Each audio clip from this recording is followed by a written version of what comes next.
제가 이렇게 명명해 보겠습니다. 김건희 살리려고 명태균을 죽인다.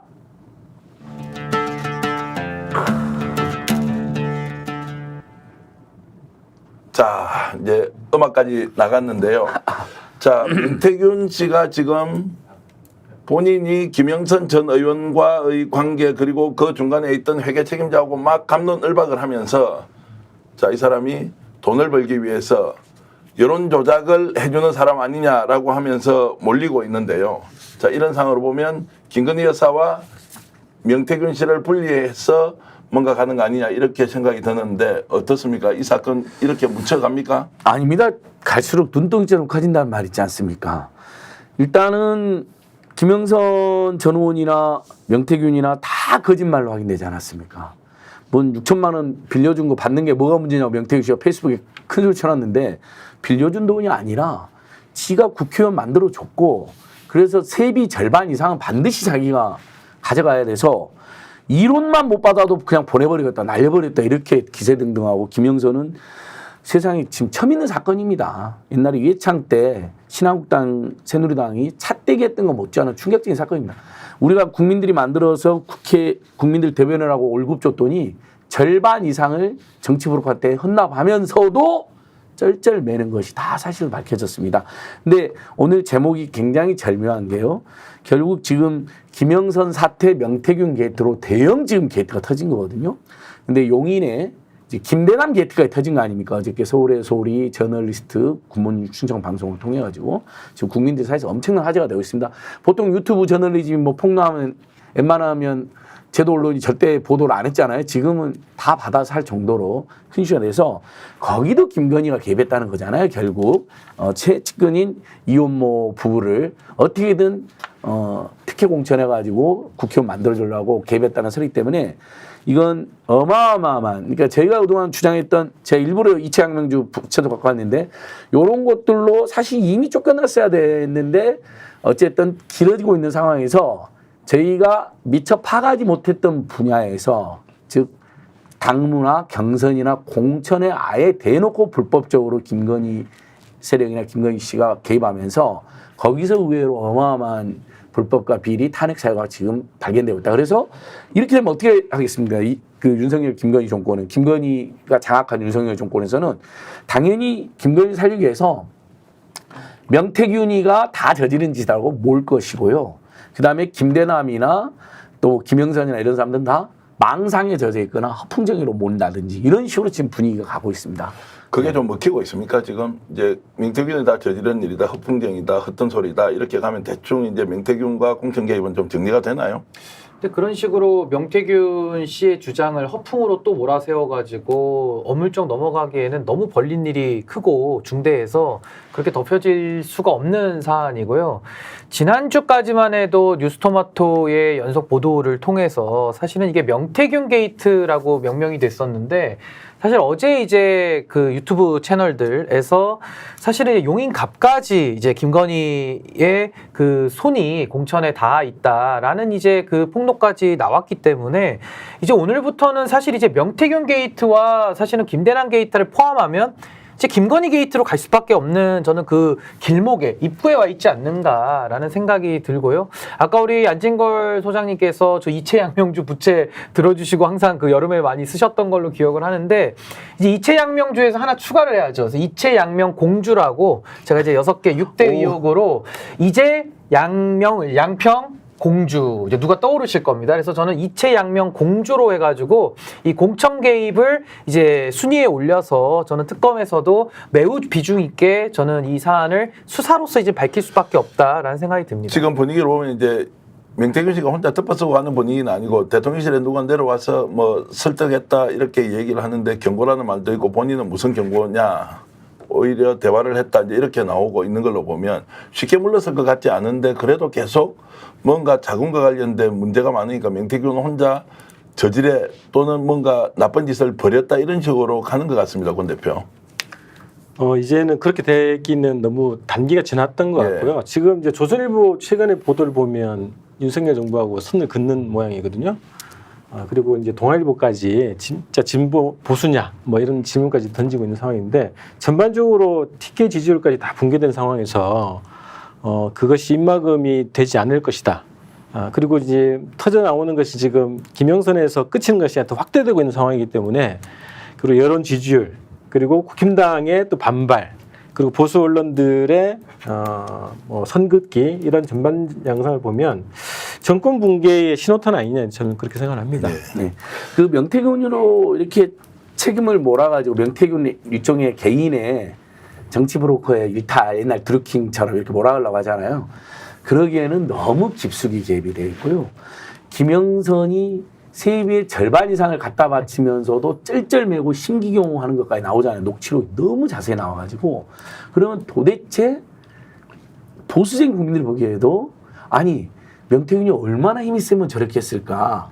그냥 선거 도와주고 뭐 여론조사 조작 좀 해갖고 저렇게 된 게 아니라 전혀 공천받을 가능성이 없는 사실 창원하고 일도 거의 연고가 없는 고향도 다르고 주로 고향도 다르고 주로는 고양시에 활동했고 심지어는 그 다 잊어먹어버렸던 김영선 전 의원 이해창계 그 사람을 공천해서 사실상 국회의원을 만들어줬는데 명태균이 그런 힘이 생긴 것은 윤석열 김건희가 특수한 관계 그 두 사람이 뒤에서 명태균의 힘을 실어줬고 명태균이 그걸 가지고 김영선을 내리꽂았기 때문에 이런 거라는 건 보수인 국민도 인정하고 아까 방금 MBC 라디오에 제가 듣고 왔는데요.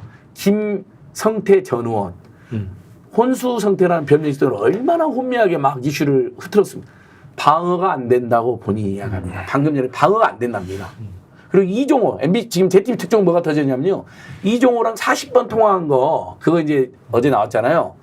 오늘은 다른 명의로 계속 전화를 했답니다. 김건희한테. 자, 그래서 다른 이제 사람 일종의 차명폰 자기가 전화해야 되는데 걸릴까봐 이건 전형적으로 범죄자들이 하는 짓이거든요. 저도 요거 한 말씀만 추가하면 이게 그 명태균 씨한테 대포 씌워가지고 꼬리 자르게 한다 지금 이 질문이신데 전 이게 불가능에 가깝다라고 봅니다. 왜냐하면 이게 지금 발광체는 김건희고 반사체가 명태균이거든요. 제가 하나 비유를 들자면 박근혜 최순실이 한 몸이 돼서 기업 상대로 돈을 뜯었거든요. 이번에는 김건희와 명태균이 손을 잡고 국민의힘을 뜯어먹은 겁니다. 사실상 구도적으로. 네. 그러면 박근혜 최순실이 손을 잡고 기업에 돈 뜯을 때 최순실이 본체입니까? 박근혜가 본체입니까? 당연히 박근혜 대통령이 현직 권력을 갖고 있으니까 본체죠. 그러면 김건희 씨가 윤석열 대통령을 등에 업고 김건희 명태균이 같이 했다라고 그러면 당연히 본체는 김건희 씨가 될 수밖에 없는 겁니다. 그래서 전 이거는 꼬리 자르기로 덮어 씌울 수 있는 그런 사안의 성질이 아니다라는 생각이 듭니다. 자, 명태균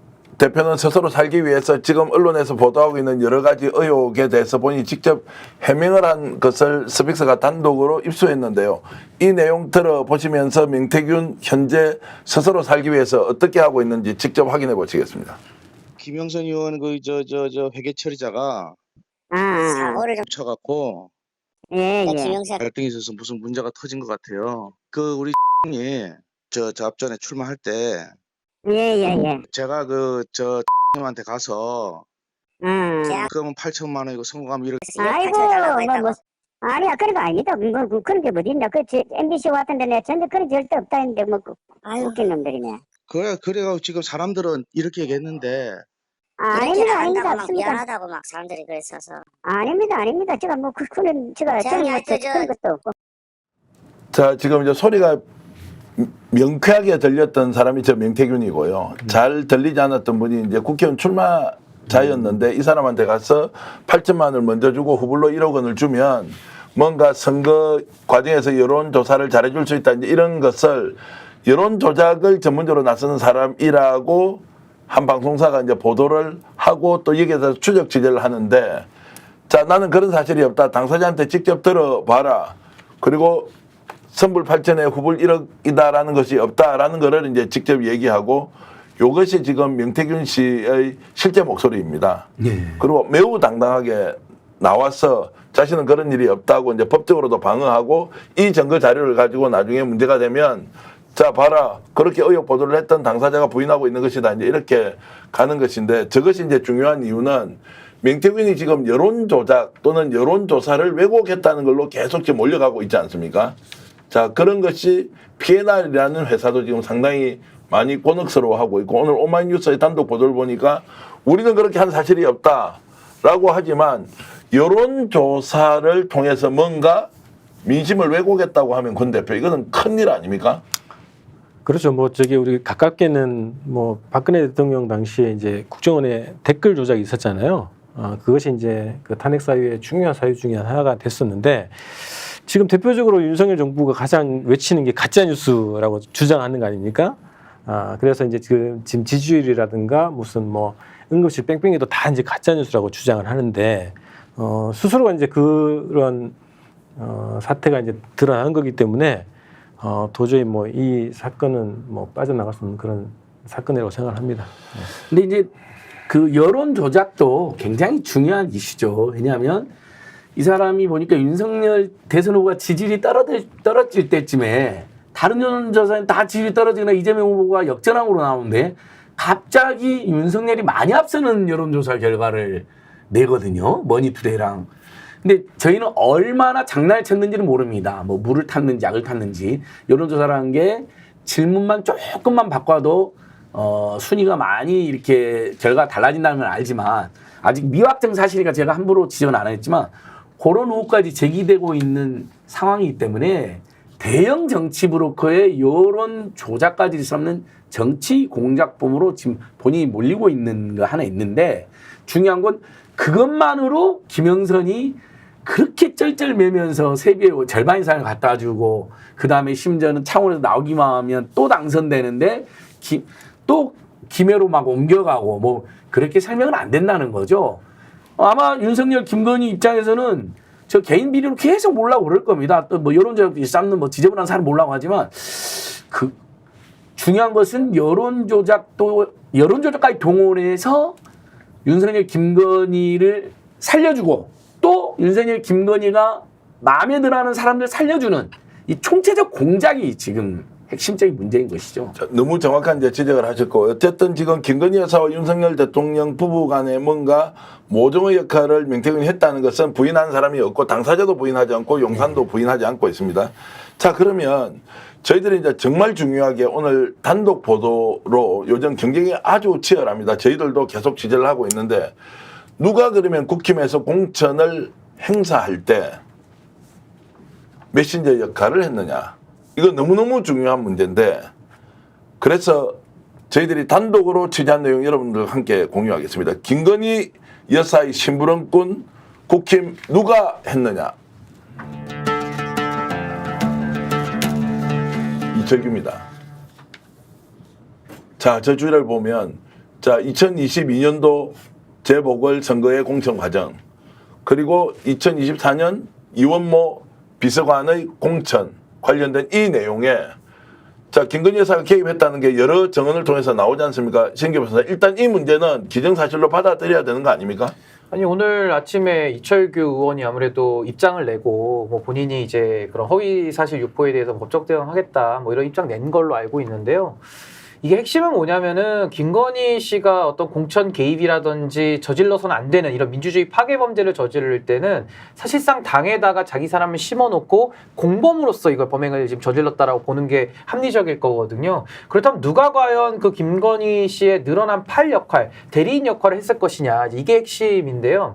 왜 이철규 의원이 의심을 받고 있어서 오늘 이철규 의원이 입장까지 냈느냐를 좀 살펴보면 최초에 윤석열 정권 등장했을 때 윤핵관이라고 하는 핵심 의원이 4명 있었습니다. 그게 누구냐면 윤한홍, 권성동, 장제원, 이철규 이게 4명이었거든요. 근데 지금 권성동 의원은 제일 먼저 나가 떨어졌고 그 다음에 이제 장제원 의원도 최근에 들어서 이제 좀 잠잠해졌고요. 뭐 윤한홍 의원은 뭐 그 이후에 존재감을 많이 드러내지는 않았던 것 같고 유독 이철규 의원만이 사실은 강서보궐선거 패배 당시에 국민의힘에서 사무총장으로서 당시 선거 패배에 직접적인 책임을 당대표 다음으로 져야 되는 사람인데 이분이 사표를 쓰고 18일 만에 인재영입 위원장으로 부활을 합니다.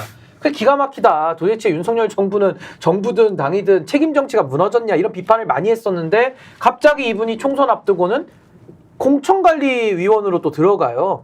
그러면서 공관위 안에서 정보를 입수하고 그걸 가지고 이제 용산과의 그런 메신저 역할을 지금 한 것으로 의심을 강하게 받고 있고, 무엇보다 가장 명징한 증거가 비례대표 순번을 놓고 한동훈 당시 비대위원장하고 이철규 당시 공관위원이 공개적으로 충돌을 합니다. 그래서 그때 주기환이라는 대통령의 오랜 그 검찰 수사관 후배가 떨어지다 보니까, 순위가 후보원이다 보니까 갑자기 윤석열 대통령이 아이씨 이러면서 그냥 들어와 이래가지고 민생특보라는 자리를 주고, 지금은 또 어디 공공기관 가 있다라는 거 아닙니까? 유암코라고 하는 유암코에 지금 가 있는 예, 거죠. 가서 뭐 엄청난 특혜를 그러니까 지금 받고 이런 있다고. 거를 봤을 때 이철규 의원이 공개적으로도 사실상 한동훈 비대위원장하고는 대척적인 역할을 했기 때문에 아마 암묵적으로 김건희 씨의 늘어난 팔 역할, 그러니까 대리인 역할을 했을 거라고 의심을 받고 있고, 본인도 오늘 아침에 입장을 낸 걸로 알고 있습니다. 그러니까 의심을 이제 하는 것과 저 사람이 확실하게 역할을 했다는 것, 제가 듣고 있는 국힘의원들은 이철규 의원이 한 게 맞다.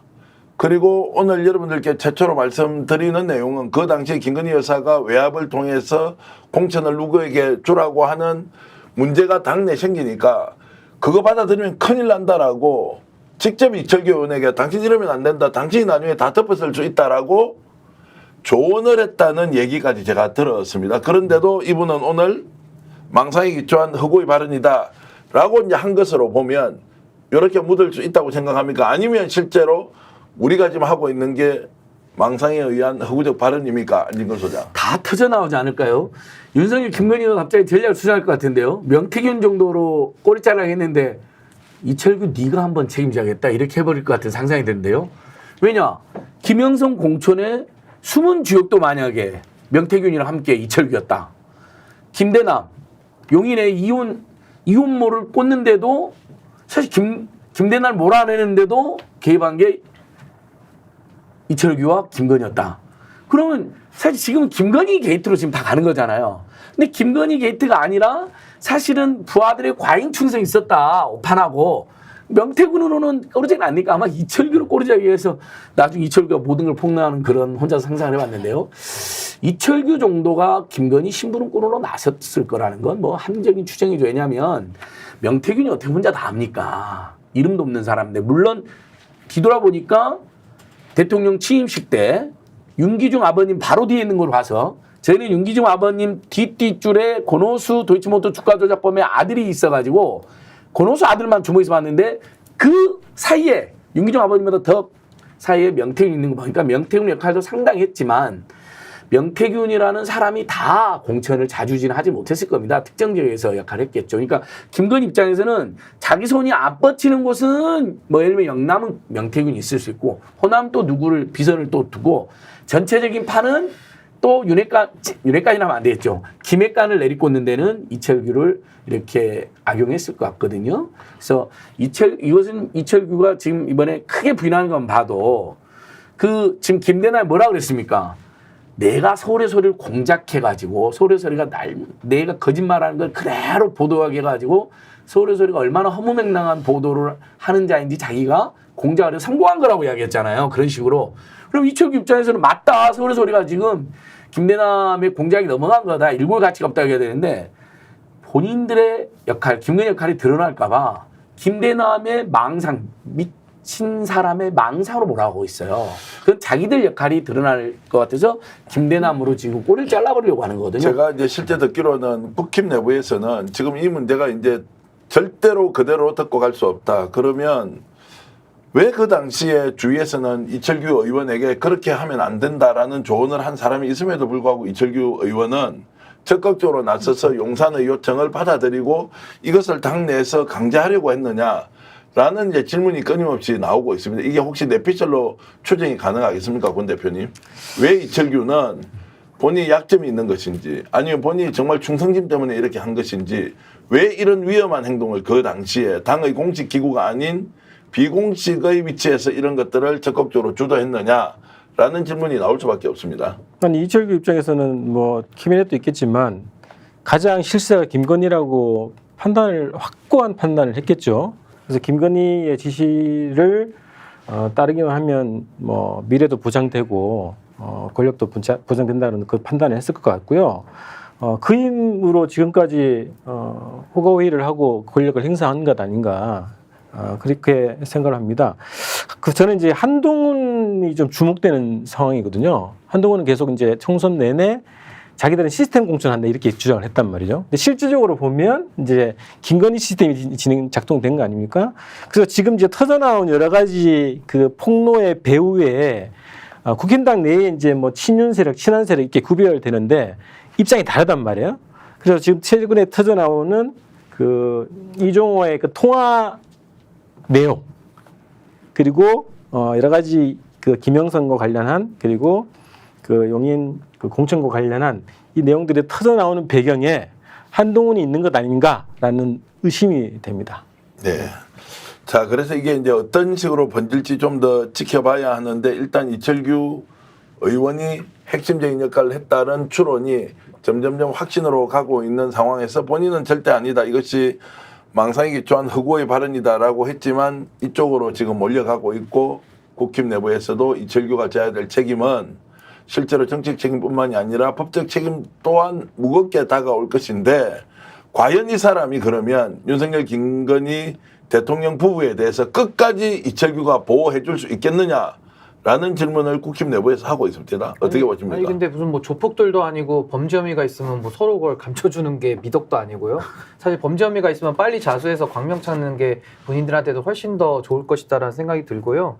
지금 뭐 그 김대남 그 선임 행정관이죠. 이분이 이제 비서관 직무대리까지 하신 분인데 그 직무대리면 1급입니다. 그 비서관에 관한 직급이요. 근데 그런 사람에 대해서 망상이다라고 치부를 해버리면 어떤 논리적 해석이 가능하냐면 윤석열 정부는 망상 환자를 그럼 갖다가 비서관으로 쓰는 게 되거든요. 그러니까 이런 식으로 본인들의 정부에서 일했던 고위직의 비서관을 직무대리까지 했던 사람을 망상으로 몰아버리면은 이 정부 자체가 망상 정부가 되는 거기 때문에 좀 자기 모순에 빠지는 것 같고요.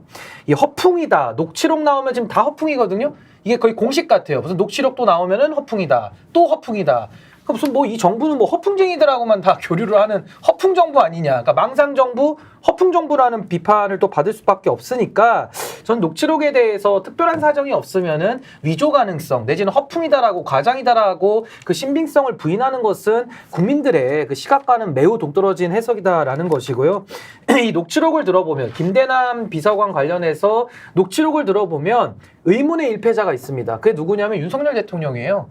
도대체 공천 개입이라는 중대 범죄는 다 저지르고 있는데 여사 이름만 나옵니다. 김건희, 여사, 김건희 계속 반복적으로 나오거든요. 그러니까 여기서 도대체 윤석열 대통령은 녹취록에서조차도 허수아비구나, 바보구나 이런 거를 우리가 좀 추단할 수 있어가지고 저는 의문의 일패를 윤석열 대통령이 그렇죠. 당하고 있다. 그러니까 실질적으로 바지 대통령이다라는 것을 볼 수 있고 그럼 실세는 누구냐? 김건희 실세 대통령이 아마 실세 내각을 갖고 있는 거 아닌가. 자, 제목에도 보셨겠지만 먼저 우리가 준비한 오늘 아침 뉴스토마토의 보도 내용 명태균 1원이라도 틀리면 이라는 녹음 내용 먼저 들어보시겠습니다.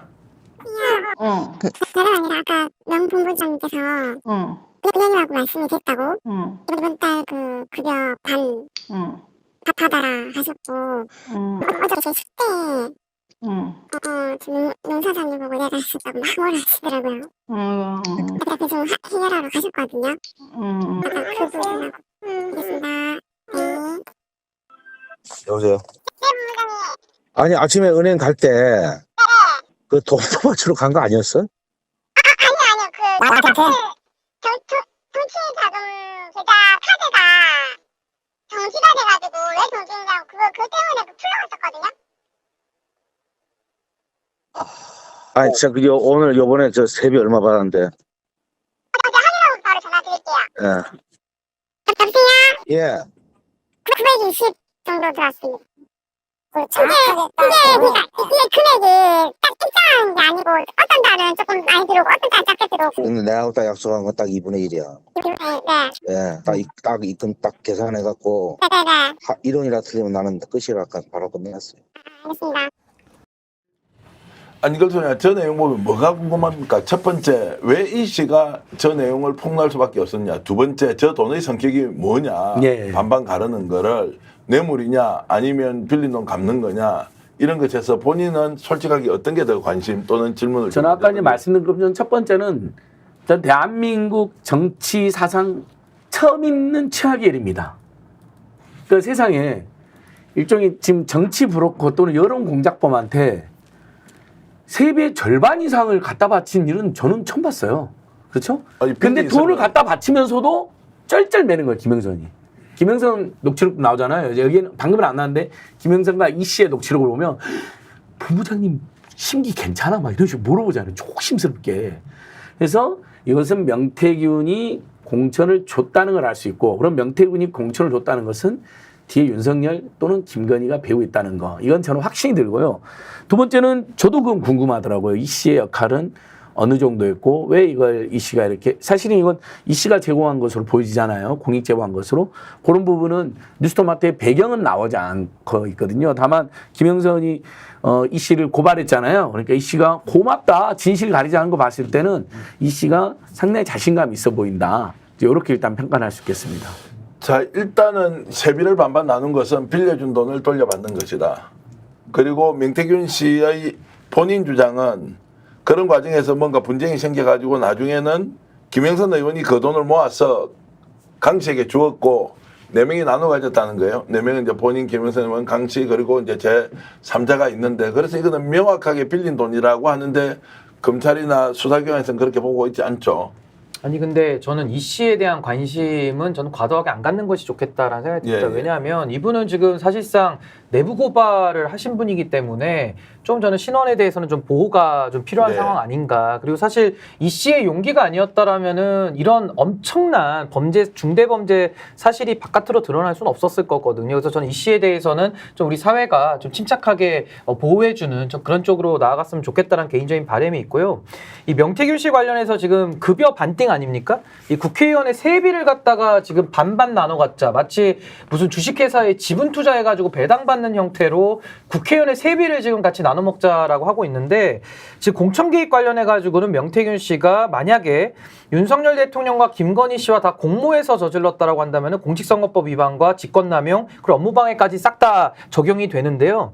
이 급여 반띵한 부분에 대해서는 명태균 씨는 공직선거법의 기부행위 위반, 그리고 공직선거법 230조 6항의 매수 및 이회 유도죄, 그리고 강요 관련돼서는 형법상의 강요죄도 문제될 수가 있고요. 그 특가법의 사뇌물죄라고 하는 알선수재도 문제되고, 또 특히나 1억 원 이상이 됐을 때는 특가법 5조의 국고손실, 그 정치자금법, 이 모든 조항들에 전방위적으로 이건 수사가 지금 필요한 사항이거든요. 그래서 저는 이게 참 대한민국에 있을 수 없는 일이 지금 우리 눈앞에 펼쳐진 건데, 저는 이 부분에 대해서는 명태균 씨라는 이런 정치 브로커를 넘어서는 사실상 대한민국의 민주주의를 파괴하는 부분에 대해서는 저는 반드시 수사가 이루어져야 된다. 저 그렇게 생각합니다. 이 말씀을 좀 이어가면 결국 김영선 의원이나 명태균 대표가 여기에 대해서 전면적으로 부인하면서 빌려준 돈 받은 것이다라고 하는 것은 결국 이제 양쪽이 같이 처벌받는 거 피하기 위한 하나의 수단이다, 이렇게 보십니까? 근데 이거 제가 하나만 더 추가하면 이게 빌린 돈을 갚았다는 게 말이 안 되는 게, 그 녹취록 보면요, 김영선 의원이 쩔쩔매는 것도 있지만은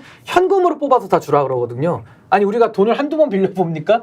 빌렸는데 그 6천만 원 정도, 1,000만 원이 넘는 돈을 누가 현금 뽑아가지고 줍니까? 그러니까 네. 현금 뽑아서 줬다라는 것 자체도 뭔가 불법성과 그 음성적 그 거래가 필요했던 사안이기 때문에 그 빚을 변제받은 것이다, 이런 주장은 설득력이 매우 떨어집니다. 권 대표는 어떻게 보십니까?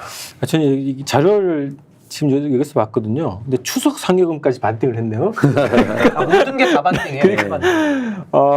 저는 김영선 의원이 작년에 기괴한 행동을 했잖아요. 수도권 물을 먼저 퍼먹었잖아요. 왜 그랬는지 이해가 돼요. 2008년도에 이제 국회에 제가 잠깐 있었을 때 김영선 의원으로 보면 굉장히 조용한 의원으로 평가가 됐었거든요. 크게 막 뭐 몸싸움에 막 앞장서서 그렇게 하신 분 아니었는데, 이런 분이 이 정도까지 그 기괴한 행동을 하는 이유를 이제야 알 것 같습니다.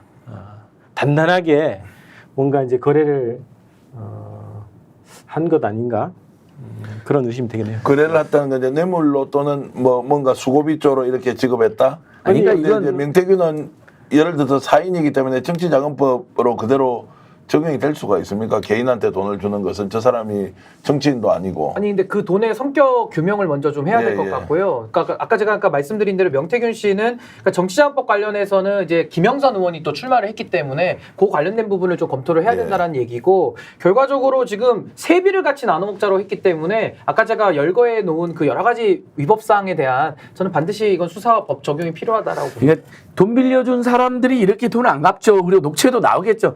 내가 빌린 돈인데 언제까지 갚아라고 하는 게 녹취에 기본으로 나오죠. 돈 빌려주는 경우는 우리도 해봐서 알고 세상에 다 알잖아요. 우리 그 돈 내가 이렇게 빌려줬고 그거 나한테 피 같은 돈이고 언제까지 갚기로 했으면 갚아야지 이게 녹취의 기본인데 그게 아니라 뭔가 약정한 거잖아요.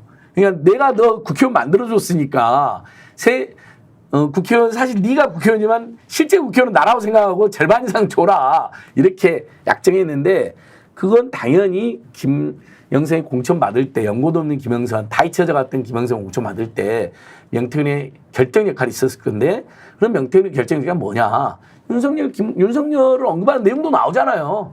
그다음에 김건희가 개입했다는 내용도 나오지 않습니까? 또 다른 녹취에서는. 그래서 윤석열 김건희랑 특수관계 뭐 여론 공작이라든지 여러 가지를 통해서 특수관계가 형성이 되고 그래서 취임식에도 윤기중 아버님 바로 뒤에 앉는 VVIP 초특급 대우를 받고 그걸 바탕으로 너를 공천받게 해줬으니까 절반 나한테 줘 이렇게 된 거니까 그 부분이 가장 큰 핵심인 거고 그것은 당연히 윤석열 김건희의 공천 개입 당무 개입이 됩니다. 네. 그래서 정치안법 위반이 아니라 권력남용과 정당법 위반, 선거법 위반이 크게 문제가 되는 것이죠. 그러니까 그 부분이 핵심이다. 자, 공익제보자 이 씨 같은 경우에는 지금 오히려 고소고발을 당하고 나니까 차라리 잘 됐다. 자, 법원에 가서 진실 다 밝혀보자. 할 말 많다.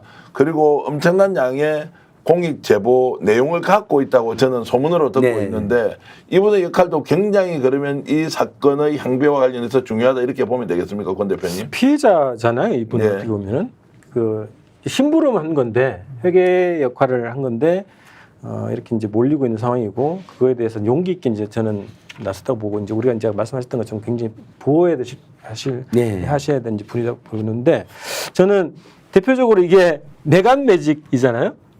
이 자리를 판 거죠. 김영선 의원은 그거를 돈을 주고 산 거고 그랬다고. 그 지분을 명태균한테 이제 돈을 주고 산 거죠. 근데 명태균 의원이 그 권한이 없죠 원래는. 그 권한은 대통령실이 지금 행사한 거 아닙니까? 그 중에서 김건희 씨가 그 자리 장사를 한 거고. 그렇죠. 그래서 저는 이게 당무개뿐만 아니라 부정부패까지 연결될 가능성이 굉장히 높다 이렇게 봅니다. 근데 조금 전에 말씀하신 게 김건희 여사가 자리 장사를 한 것 아닙니까? 라는 것은 자리 장사를 했다는 의혹이 있다. 예. 라고 볼 수밖에 없다는 거죠. 아니, 그래서 왜냐하면 지금- 여기서도 우리가 그 부분을 누가 시비를 걸면 이런저런 이제 논란이 입사할 수 있는데 어쨌든 자리 장사를 하는데 그 중간 가교 역할을 자 민태균이 했다 이제 이렇게 지금 추정을 하시는 거고. 그렇죠. 이게 저는 엄청난 게이트로 앞으로 계속 비화한다 보는 게요. 한동훈 독대와 관련된 내용입니다. 이게 제가 추정컨대. 왜냐하면 한동훈이 갑자기 독대를 요청했잖아요. 근데 이제 윤석열, 김건희 입장에서는 잘라버리고 싶은 자가 독대를 요청하니까 거절해버린 거 아닙니까? 물론 그걸 언론에 흘린 건 윤석열, 김건희인지 한동훈인지 요건 지금 진실로만 있습니다. 근데 재밌는 게 한동훈이한테 왜 독대하냐고 독대 요청하냐고 기자들 물어보니까 공개하기 어려운 내용이 있어서 그렇다고 이야기하지 않습니까? 이게 한동훈 오딩이거든요. 여러분, 한동훈이 지금 공개하기 어려운 내용이 있다고 말한 건 뭡니까? 김건희 말고는 없어요. 사람들 다 있는데 앞에서 김건희 이야기를 윤석열한테 바로 하기 어려운 거라는 거죠. 그러면 지금 이제 와서 독대에서 한동훈이 윤석열한테 하려고 하는 건 이거잖아요. 김건희 공천 개입이나 김건희 권력 남용이 지금 내가 사실 비대위원장 할 때도 확인했고 앞으로 더 터진다. 영남뿐만 아니라 용인 또 있을 것이다. 녹취록도 더 나올 거다. 이 사람들도 지금 다 파악을 하지 않았겠어요? 그러니까 윤석열하고 그거에 대해서 단판을 지으려고 그걸 정리해야 된다. 쉽게 말해서 영부인의 모든 범죄를 정리해야 된다라고 단판을 지으려고 했다는 짐설이 나와요. 그러니까 사람 앞에서 그 말 못한 거죠. 말 못하는 거죠. 근데 윤석열 입장에서는 그 자체가 김건희의 심기를 크게 건드리는 행위가 될 수 때문에 당연히 거절했다. 이렇게 보는 게 지금 타당한 것 같아요. 그러니까 이건 이미 한동훈은 상당히 많은 정보와 사실관계를 파악한 것 같아요. 아침에 장동혁이 MBC 나와서요. 한돈 채찍근이잖아요. 똑같이 아까 김성태 전 의원과 똑같아요. 방어를 못해요. 방어를. 네. 설명이 좀 어렵다, 곤란하다 막 이런 식이에요. 그냥. 거기서 딱 느껴지더라. 김건희가 진짜 뭐가 걸렸구나. 그 가장 저는 대표적인 게 뭐냐면은 이게 처음에 녹취록 있다가 그러니까 텔레그램 있다. 김영선 의원하고 텔레그램 했다. 뭐 여기에 대해서 지금 이제 뭐 명태균 씨가 부인하니까 뭐 이제 법률적으로 정리가 되겠습니다만은 그때 대통령실의 입장을 보시면 아시겠지만은 텔레그램을 안 했다라고 부정하지 않습니다. 최초에. 그러니까 대통령실도 본인들이 한 걸 아는 거예요. 그러니까 어디까지 이게 지금 김건희 씨가 뭐 진중권 교수랑도 통화하고 또 여러 가지 바깥에 있는 사람들하고 통화한 것이 너무 많기 때문에 본인들도 안 했다라고 부정을 못 합니다. 그래서 저는 이런 부분들 하나만 봐도 이미 김건희 씨가 너무나도 많은 전방위적으로 연락을 다 뿌려놓은 상황이기 때문에 이게 아마 뒷감당이 좀 매우 어려울 상황이다라고. 이미 시동은 걸렸고 뒷감당을 할 수 있는지 없는지는 계속 지켜봐야 하는데 용산 대통령실은 특별하게 공식 견해를 밝히지 않고 쳐다보고 있는 상황입니다. 이제 괜히 말했다가는 더 손해가 날 수 있다 이런 생각을 하는 건 아닌가요? 지금 5,000분이 들어와서 저희들 방송 보고 계신데 감사드립니다. 안진현님 늘 이렇게 와주셔서 고맙고요. 컬라따님, 아리랑님, 별이총총님 어서 오십시오. 재밌소님. 자, 여러분들이 이렇게 와주셔서 너무너무 힘이 나고 고맙습니다. 스픽스 구독자 99만 2천 명을 넘어서고 있는데요. 여러분들의 격려와 응원 덕분입니다. 좋아요, 구독 좀 부탁드리고요. 시대정신TV 제 옆에 있는 우리 신인규 변호사 어저께 오랜만에 시방쇼. 네. 야, 시사방망이쇼 박영식 앵커하고 진행하는데 동접이 10,000명? 근데 어제 10,000명이 넘었는데 너무 놀라운 일이었는데 컴퓨터가 좀 터져가지고 아, 예. 버퍼링이 좀 걸렸습니까? 버퍼링이 걸려서 어쨌든 야, 터졌습니다. 박영식, 신인규 두 사람이 하는데 10,000명이 넘는 시방쇼와 시대정신TV 많이 몰아주십시오. 요즘 또 주요 방송의 진행자로 지금 활동을 하고 계신데 오마이뉴스, 스픽스에는 진행 좀 하자니까 안 하시고 아유. 오마이뉴스 가서 진행을 하고 계신데 어쨌든 성성장구하는 정의의 사나이 신규 변호사 TV에 여러분들 많이 구독, 좋아요 해주시고 아유, 안진걸 TV도 구독, 좋아요 많이 부탁을 드려야 저희는 되겠죠. 지금 동시 생방송을 하고 있는데 네. 거기에도 우리 300여 명이 와. 왔다 갔다 하신 분은 뭐 1,000명이 넘기 때문에 네. 현재 우리 스픽스 지금 방송을 5,000여 명이 보고 있는 걸로 추정을 하면 될 것 예, 같고요. 또 촛불행동 TV, 권혜혁 대표의 촛불행동 TV도 요즘에 이제 거리에서 탄핵 집회나 퇴진 집회하면 많이들 보십니다. 네, 많이 봅니다. 답답한 분들 입장에서는 그래 탄핵과 퇴진이 시원하게 지금 촛불행동 TV 가고 위로도 받고 또 이렇게 직접 지금 생활고라든지 여러 가지 문제로 못 나가신 분들 입장에서는 대리 촛불행동 TV를 보면서 온라인 투쟁을 전개하고 계신다. 네. 이렇게 보시면 될 것 같습니다. 와, 이런 이야기 하니까 더 기분 좋아요. 사실 마지막 주제 하나는 정말로 핫한 주제를 가지고 있는데 여러분들 속이려고 하는 건 아니고 실제로 좀 이따가 준비한 내용 보시면 깜짝 놀랄 텐데 어찌됐든 촛불행동 TV도 반드시 성공, 안진걸 TV는 더더욱 성공, 시대정신TV는 완전 성공. 그리고 스픽스는 그 덕에 좀 더 열심히 달려가겠습니다. 최근에 이게 언론 보도를 보면 희한합니다. 저도 취재를 하지만 오늘 장윤선 취재 편의점도 취재 엄청 열심히 하고요. 유튜브 채널마다 다 취재를 하니까 실제로 레거시 미디어, 신문방송과 경쟁하고 있는 것이 과거에는 신문방송의 보도 내용을 가지고 우리가 평가하고 분석하고 이렇게 했지 않습니까? 지금은 취재 현장에 직접 뛰어들어서 누가 먼저 가져왔느냐. 서울에서 이렇게 대형 이슈 터뜨리죠. 뉴스토마토 빅사이즈 언론 아니었지 않습니까? 요즘 엄청나게 떠가지고 구독자가 50만 명 넘어섰다고 하는 걸로 보면 야, 격세지감. 예. 이렇게 하더라도 뉴토마토가 아침 특종이 나오잖아요. 그러면 지면이잖아요. 지면. 네. 지면에는 목소리가 재생이 안 되잖아. 아직 우리 기술로는. 그러니까 어떻게 하냐면 박지훈 변호사 진행하는 뉴스 인사이다. 예전에 노영희 변호사 거기서 음성을 들려주는 거예요. 그러니까 뉴스토마토 지면 신문이면서 온라인 신문도 뜨고 뉴스 인사에도 엄청 뜨는 거예요. 막 몇만 명이 동접을 하고. 그러다가 어제 서울의 소리와 저널리스트의 특종은 이건 보통 서울의 소리가 보도하면 절대 보도 안 하잖아요. 근데 이건 딱 빼박이잖아요. 김대나의 목소리가 장기간 되어 있잖아요. 무슨 지가 공작을 해요. 이제 하려다 딱 걸린 거지. 서울에서 통해갖고 이혼모 막으려다 걸린 거 아닙니까? 그게 안 된 건데. 결국 그래놓고 지금 역시 아까 주기환이가 유암코에 이 사람 SGI 서울보종회 역시 여기도 공기업 계열사인데 예보가 저기 절대 주주인 또 다른 이렇게 자회사인데 그건 윤석열, 김건희가 결국은 입막음용으로 내리꽂은 거거든요. 보훈용이나 이거 좀 나중에 전부 다 이거 직권남용이라든지 업무방해로 전부 다 처벌될 겁니다. 근데 어제 그 녹취는 저는 매우 유의미하다고 네. 봤던 게요. 어제 그 많은 분들이 보신 것도 맞지만은 거기서 나온 게 김대남 비서관의 목소리로 여사가 공천 다 했다는 게 나왔는데 이게 왜 유의미하냐? 최초로 내부자의 목소리가 나온 겁니다. 네. 그러니까 대통령실 내부자의 목소리는 상당한 신빙성이 있는 거거든요. 네. 그러니까 이것도 뭐 김대남 지금 뭐 망상이다 이렇게 주장하고 있는데 망상만 아니라면 이건 내부자의 최초 증언이 나왔기 때문에 상당히 유의미한 증거다 저렇게 봅니다. 자, 그래서 저희들이 용인 이원모 공천이 절대 끝이 아니다라는 주제로 얘기 나눠보겠습니다.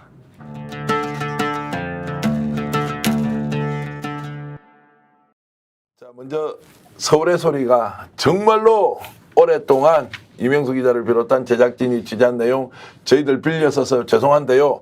그중에 핵심적인 내용 좀 들어보고 얘기 이어가겠습니다. 야, 이게 뭐 전부 다 정신 아주 그냥 여사한테 그냥 저 이혼모 하나 어떻게 저 국회의원 배지에 달게 해주려고 전 지랄 떠고 있다. 이혼모 하면 어떤 사람이야? 여사 문제잖아. 그렇죠. 예. 그거를 지금 용인갑으로 가게끔 작업치고 있는 거를 바로 이철규가 하고 있다고. 왜냐면 이철규가 그 용산 그 여사를 지금 대변해서 거기서 공간에서 일을 하고 있잖아. 아, 예. 그러니까 이제 그렇게 하고 있는 거야. 아, 야, 김건희 여사가 공천 개입 많이 하고 있긴 있네요. 하고 있지. 그 루트가 이철규야. 그게 이철규라고요? 그 한 사례가 이제 용인갑에 가는 이거지. 왜냐면 그 이제 잘못되면 이철규 날라가거든. 아, 잘못되면, 예. 이혼모 잘못되면 이철규가 날라가. 아, 저 대목에서 이제 두 가지를 봐야 됩니다. 자, 이철규가 잘못되면 날아간다고 하잖아요. 저 말이 무슨 말입니까? 혹시 추론할 수 있겠습니까? 이철규가 말을 안다면 날아간다. 이 말이 무슨 아니, 말이에요? 심플하죠. 그러니까 이원모는 김건희 여사가 꼭 뽑고 싶어하는 사람인데 네. 원래는 강남 줄라 그랬다가 지금 용인갑으로 내려간 거거든요. 근데 용인갑에 만약에 이원모를 못 꽂으면 왜냐면 당무는 한동훈 비대위원장이 있으니까 어찌됐든 이철규를 통해서 이원모를 꽂아야 된다. 국회의원 만들어야 된다라는 그 강력한 열망을 나타낸 건데 이걸 만약에 이철규 공관위원이 실행을 못하면 그럼 이철규가 책임지고 날아간다. 지금 딱 이 얘기거든요. 그러니까 사실은 지금 저 김대남 비서관이 상당히 좀 뭐랄까요. 아주 편안한 분위기에서 술술술술 불고 있거든요. 근데 저기서 아까 저는 딱 눈에 들어온 게 한 사례라고 얘기를 해요. 그러니까 지금 이 사례가 용인갑 말고도 더 많다라는 걸 전제하고 하나의 사례로 지목하고 있기 때문에 앞으로도 더 어떤 녹취가 나올지 참 이게 경악스러운 일입니다. 자, 날아간다는 것 때문에 무슨 약점이 잡혔는데 아까 캐비넷에 대한 언급을 권 대표 잠깐 하셨고요. 네네. 제가 듣는 이야기도 이철규가 왜 용산 대통령실의 부탁 또는 지시를 무조건 이행해야 하느냐라고 하는 것은 우리가 모르는 거대한 팩트가 숨어 있다 이 얘기를 듣는데 확인이 좀 더 되면 여러분들께도 말씀드리는데 그만큼 용산에 옴짝달싹할 수 없는 뭐가 있다. 그래서 이철규가 내부에서 반대를 격렬하게 하는데도 이 공천 요청을 다 받아들였다라는 이야기가 있습니다. 그래서 이철규의 책임이 매우 클 것이다. 이제 이렇게 보는 거고요. 그런데 본인은 아까 얘기했듯이 정반대 이거는 그 뭐라고 아까 이야기했습니까? 망상? 예, 망상에 기초한 허구의 발언이다. 이제 이렇게 했는데 자, 그러면 권 대표 이게 이제 공천을 요청했던 것 그걸 받아들였던 게 이게 끝이다라고 보면 되겠습니까? 끝이 아니죠. 지금 아까 말씀드렸던 건데 지금 그 장기수 기자가 이제 오늘 방송에서 나왔던 얘기가 이제 세 차례 나눠서 이제 그 보도하겠다는 거예요. 그래서 국정농단, 당무 개입, 고발 사주 이 세 가지 이 분류를 해서 이제 보도하겠다고 하는 거지 않습니까? 그 각각 사례가 다 터져 나온다는 거죠. 그래서 이거는 이제 공천 비리로 하나가 이제 터져 나오기 시작한 건데 이 공천 비리 영역에서도 굉장히 범위가 넓다는 거고 전방위적이라고 추론할 수 있는 거고 그 외에 여러 가지 국정농단, 당무 개입, 고발 사주 문제까지 광범위하게 지금 터져 나갈 가능성이 매우 높다. 이미 뭐 지지 기반이 다 뭐 붕괴됐다고 봐야 되겠죠. 20%까지 이제 지지율이 떨어졌기 때문에 그리고 이제 보수 언론까지 지금 등을 돌리고 있는 상황이기 때문에 심지어는 저는 한동훈까지 등을 돌리게 되는 상황으로 아까 이제 면담 요청을 거부한 것도 이제 넘어서서 이제 다리를 걷는 것이다. 그렇게 되면 이제 국힘당 내에서도 이제 등을 돌리게 상황이 되고 국힘당의 기본 생리는 자기 살 길 찾는 거지 않습니까? 무슨 뭐 애국이라든가 뭐 국가의 뭐 미래 이런 거 생각하지 않는 사람들 아닙니까? 그래서 자기 살 길 찾기 위해서 좀 결론적으로 말씀드리면 저는 탄핵에 동참할 가능성이 매우 높은 상황으로 간다. 일단 김건희 여사 문제는 넘어서야 한다는 여론이 상당히 많이 있고요. 다만 이걸 드러내지 못하는 상황인데 문제는 특검으로 갔을 경우에 감당할 수가 있느냐 없느냐를 생각하면 또 특검에 동의하기가 어려운 아주 애매모호한 상황이다. 이렇게 이제 국힘 내부에는 보는 것 같습니다. 이철규의 개입은 기정사실로 받아들이고 특검은 가면은 큰일 나는데 안 갈 수도 없는 끊어내야 하는데 이런 이제 복잡한 상황에서 국힘은 어떤 선택을 하겠느냐라고 질문을 드리면 근데 이제 윤석열 대통령은 이제 트라우마가 있는 거죠. 본인이 특검을 통해서 정권을 무너뜨려 본 경험이 있기 때문에 이번에는 이게 본인 차례다라고 생각하면은 상당히 좀 불안하고 또 이 특검을 받기가 상당히 주저거려서 지금까지 이렇게 온 건데 저는 한동훈 대표가 당에 대한 장악력은 앞으로 계속 떨어질 거라고 봅니다. 그래서 저는 윤한 갈등이 지금 핵심은 아니라고 보고요. 사실 한동훈 대표 바지 대표고 조만간 저는 집에 갈 거라고 보기 때문에 윤한 갈등에 우리는 주목하지만 저는 그건 핵심이 아니라고 보고요. 핵심은 뭐냐? 108명의 국민의힘 의원들의 저는 한 표 한 표가 저는 핵심이라고 봅니다. 그러면 그 의원들은 뭐 초선 재선 많이 있지 않습니까?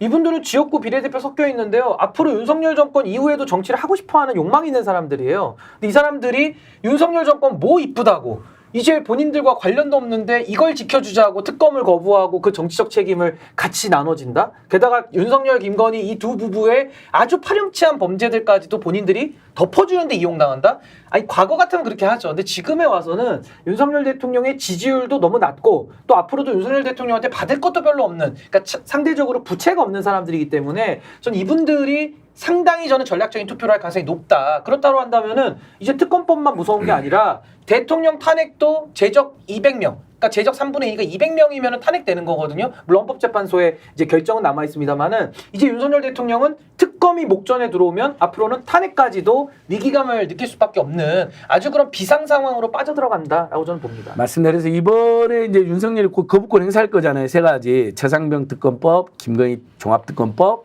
그다음에 지역 앞에 살리는 법. 그다음에 재의결이 굉장히 정말 매우 중요한 재의결이 됩니다. 그 전에 최상병 특검법에서 3, 4표가 이탈한 걸로 지금 추정이 되잖아요. 근데 지금 이종호하고 김건희 둘 다 뭐 결혼 전에 연락하고 한 번도 연락 안 했다. 번호도 모른다 했는데 최소 40번 통화한 거 나오고 심지어는 걸릴까 봐 다른 사람 폰으로 또 몰래 전화한 것까지 지금 나오고 물어본 내용도 검찰 진술서가 지금 제티뷰 넘어간 것 같거든요. 그렇다면 지금 이건 최소한 도이치모터스 공범 내에서 누군가가 변호인을 통해서 흘렸거나 아니면 검찰 내부에서 공익제보를 해준 겁니다. 그러지 않고는 알 수 없는 내용이 지금 제티뷰에 나와요. 그러니까 김건희 기소해야 되는데 기소 못하고 있고 또는 심지어는 김건희만 처벌 안 받고 우리 의뢰인들만 처벌받는 거에 열받은 변호인 아니면 검찰 일부 흘려준 거예요, 이건요. 그게 아니면 제티뷰 보도할 수 있는 내용이 아닙니다, 지금. 거기 보면 다른 사람 폰을 해서 블록들은 불법이냐고 자꾸 물어보고 자기 처벌받을까 봐 전형적인 공범인 내용이 지금 제티뷰에 나왔어요. 자, 이 상태에다가 공천개가 터졌잖아요. 한동훈 독대까지 거부하면서 모욕을 또 줬거든요. 자, 어떻게 되겠습니까? 재의결할 때. 국민의힘 의원이 조금이라도 생각이 있거나 심지어는 국민에 대한 염치가 있거나 아니면 진짜 민중혁명이 조금이라도 무서워서라도 재선되기 위한 욕망이라도 10표 안팎은 재의결 때 이탈하지 않을까요, 감히? 이렇게 추정을 해볼 수 있는 거예요. 지금 굉장히 중요한 국면이에요. 가능성을 높이 보고 계신데 다른 정치평론가는 제가 진행할 때 여쭤보니까 세 분 다 그럴 가능성은 없다라고 하던데 오히려 가능성이 좀 있다고 보시고. 저번에 선호표가 이탈했는데 예. 그때보다 지금 상황이 윤석열, 김건희의 모든 문제가 다 드러나고 있고 네. 어쨌든 한동훈 파도 10명에서 20명은 있는데 한동훈이 이렇게 모욕을 당하고 이상민이하고는 길게 인사하면서 한동훈이하고는 하고 지나가 버리잖아요. 말도 안 버리고. 아니 근데 저는 안진건 소장님 의견에 좀 동의하는 이유가 지금 한동훈 대표를 지지하는 소극적 지금 윤석열 대통령에 반대하는 사람들이 15명에서 한 17명 정도 있는 거거든요. 네. 그걸 드러내진 않지만. 근데 이 사람들이 무기명 투표에서는 사실상 찬성표, 특검 찬성표를 던지기에 상당히 유리한 구조 환경인 것도 맞고요. 또 하나는 지금 이 15명은 한동훈 대표 쪽으로 마음이 기울었다는 전제 위에서 우리가 바라보면 이대로 가면은 민주당하고 이제 평행선을 달리는 건데 앞으로 김건희 이슈는 더 악화될 건 명약 관화하거든요. 이렇게 가서는 모든 재보궐과 또 다음 내년 4월 재보궐과 그 다음에 있을 지방선거까지도 연전연패가 그냥 예상이 딱 되는 거예요. 그런 상황에서 이분들은 아무래도 여기서는 끊고 가야 된다라는 여론이 저는 좀 더 비등해서 저는 뭐 지난번에도 특검법안 이번에는 이제 최혜병 특검법 3자 특검으로 또 바꿔줬잖아요. 네. 그전에는 원안으로 갔는데도 3.5명이 이탈을 했는데 이번에는 3자 특검으로 또 바꿔줬단 말이에요. 그러니까 이것까지도 거부할 명분은 저는 국민의힘 안에 있는 분들도 그렇게까지 하기는 매우 어렵다. 그러니까 전 이탈표가 많이 나올 가능성이 높다라고 저는 봅니다. 이탈표 나올 가능성이 높다고 보십니까? 권 대표도. 저는 정치적 이득이 그러니까 윤석열을 지지하는 방식으로 해서는 정치적 이득이 없다 판단할 것이라고 보고요. 한동훈은 정치적인 결단을 할 것 같습니다. 지금 자기를 지지하는 소수의 정치인들을 가지고 이 전국을 뒤집을 수 있는 유일한 방법은 탄핵에 동참하는 겁니다. 그것이 한동훈의 입장에서 보면 한동훈이 대권을 바라보든 대권의 길이 열릴 수 있는 유일한 길이 그 길이라고 판단할 가능성이 매우 높은 상황으로 가고 있다 봅니다. 제가 국힘 쪽에 취재를 해보면 이렇습니다. 안진걸 수사는 매우 조심스럽지만 김건희 여사가 총선 개입을 했다 이렇게 생각하지 않습니까? 근데 지금까지 나온 거는 2건이 있습니다. 제가 말씀을 드릴 수 없지만 듣고 있는 게 한 건이 더 있습니다. 네. 근데 한 3건 정도는 확인이 되겠다. 창원의창, 그리고 용인, 그리고 땡땡씨. 자, 있는데 이 이야기를 국힘 의원들한테 하면 어떤 반응인지 압니까? 그거밖에 없다고? 우리 다 알고 있는데 얼마나 많은 개입을 했는데 그거밖에 없다고? 오히려 이 문제를 덜쳐내는 사람들은 이게 대단한 사건인 것처럼 얘기하지 않습니까? 빙산의 일각일 수 있다. 그래서 용인의 이원모 후보를 공천했던 것이 끝이 아니다라는 것은 민주진보 진영 사람들은 그렇게 생각하는데요. 끝이 아니다라고 하면서 한두 개 더 있겠다 생각하지 않습니까? 국힘 쪽은 오히려 그거 말고 수두룩백백하다라고 이제 하고 있기 때문에 감도의 차이가 굉장히 많이 난다. 아니, 이런 김웅천 의원이 그랬잖아요. 자백을 했잖아요, 역시. 방송에 나와가지고. 그 명태균 파문 있었을 때 그 총선 전에 김건희가 개발한다는 건 다 아는 사실이었어요. 이런저런 이야기가 엄청 나왔다라고 이제 이런 취지로 말했어요, 김웅준 의원이. 그러니까 뭐 더 터져나오지 않겠습니까? 자, 그래서 이제 지금 10월 달에 10월 10일이 지금 어떤 날입니까? 자, 지난 4월 총선에 대한 이제 6개월 공소시효가 끝이 나죠.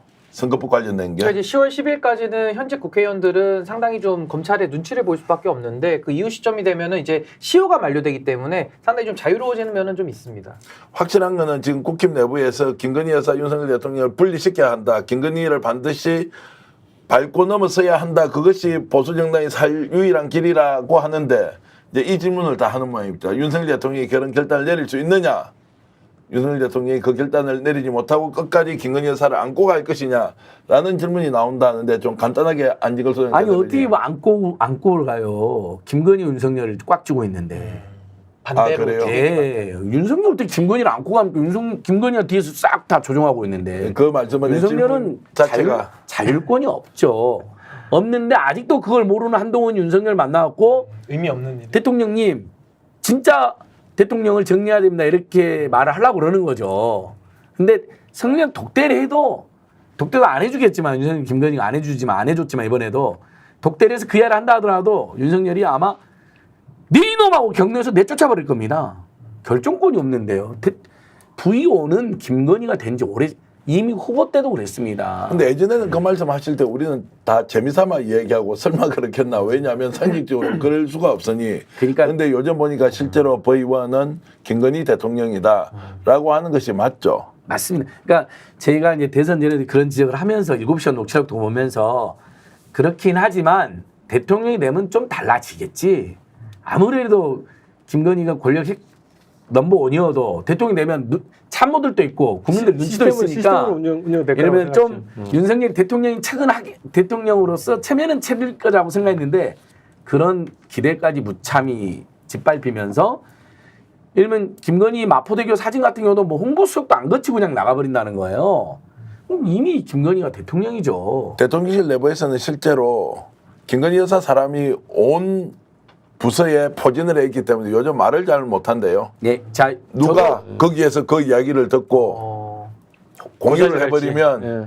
본인이 엄청난 피해를 보니까 약간 아예 말을 하지 않는다. 북한하고 비슷하네요. 북한도 이게 5명씩 감시제를 둬가지고 오 감시 같은 거 옛날에. 비슷하네요. 그러니까 그 맥락 자체가.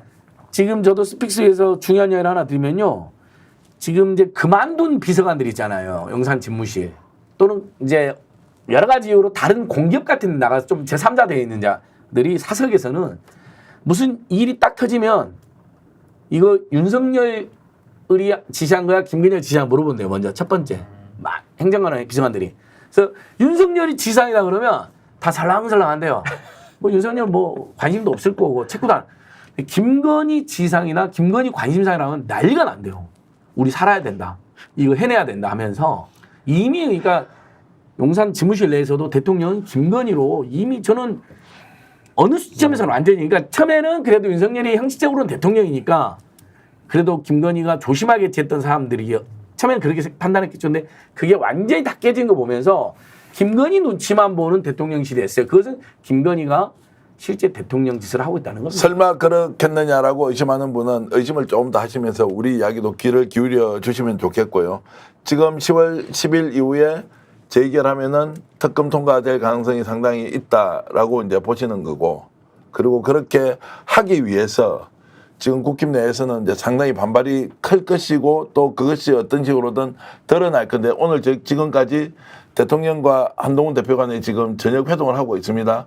자, 내일 아침 전망을 해보시면 대화가 잘 됐을 것 같습니까? 아무런 성과 없이 아니 그대로 근데 가고. 안진걸 소장님 말씀에 저도 이제 100% 동의하는 게 지금 껍데기 만남 아닙니까? 네. 실세 빼놓고 뭐 다 같이 대통령이랑 뭐 개선들끼리 만나봤자 의미 없는 일 지금 하고 있는 거라서 그냥 밥 한 끼 먹는다라고 보고, 아까 저는 그 재의결 부분 제가 한 번만 더 강조드리자면 무기명으로 투표한다는 게 가장 크고요. 그리고 국민의힘 108명의 그 의원들이 지금 일사불란하게 누구의 말을 듣는 구조도 아닌 겁니다. 각자가 이제 판단을 할 텐데 윤석열 대통령 부부를 지켜가지고 본인들에게 얻는 이익이 하나도 없어요. 그렇기 때문에 저는 나름대로 합리적인 판단을 하면 특검법이 제2결에서는 전 통과될 가능성이 매우 높다. 자, 오늘 MBC, JTBC 그리고 어제 서울의 소리, 오늘 새벽에 뉴스토마토 이제 이런 전방위적인 김건희 여사의 국정 개입 또는 총선 개입 또는 부정한 사건에 연루된 여러 의혹들 제기가 실제로 국힘 의원들의 마음을 바꿀 수 있다.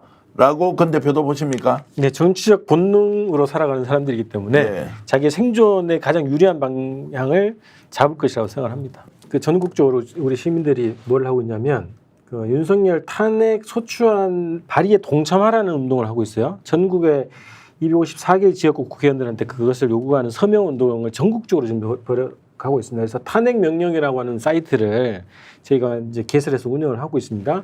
예전에 우리가 그 탄핵 그 청원할 때 탄핵몽 사이트 있었지 않습니까? 그런 것들이 새롭게 태어났습니다. 탄핵명령.com이라는 곳에 들어오시면 자기가 사는 지역에 있는 국회의원들한테 서명을 할 수 있는 그런 시스템이 되어 있습니다. 그래서 이거를 지금 정부에서 보면 여든 야든 가리지 않고 모든 국회의원들이 이 탄핵에 동참하라고 하는 국민들의 의사를 집중적으로 보여주셔야 된다.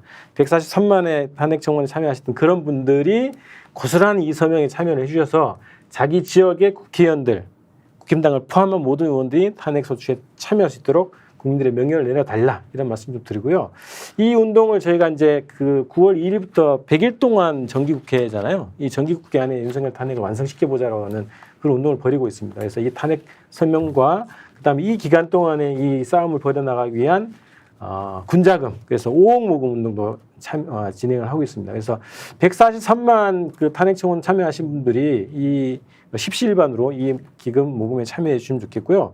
또 기획으로는 저희가 내일 기자회견을 합니다만 그 윤석열 대통령이 탄핵 그 소추뿐만 아니라 그 형사소추의 대상이 아니지만 외환죄는 형사소추의 대상이 된다는 겁니다. 그래서 그 독도를 실질적으로는 일본에 그 팔아 넘기고 있기 때문에 외환죄에 해당된다고 저희 판단했기 때문에 저희가 그 500여 명의 고발인단을 모아서 내일 공수처에 고발을 조치를 하게 됩니다.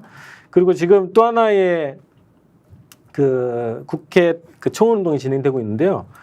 10월 25일이 민간 진영에서 그리고 경상북도에서 독도의 날로 이제 기념하고 있습니다. 그래서 이 지금 독도 문제가 굉장히 심각한 상황이기 때문에 이 독도의 날을 국가 기념일로 만들자.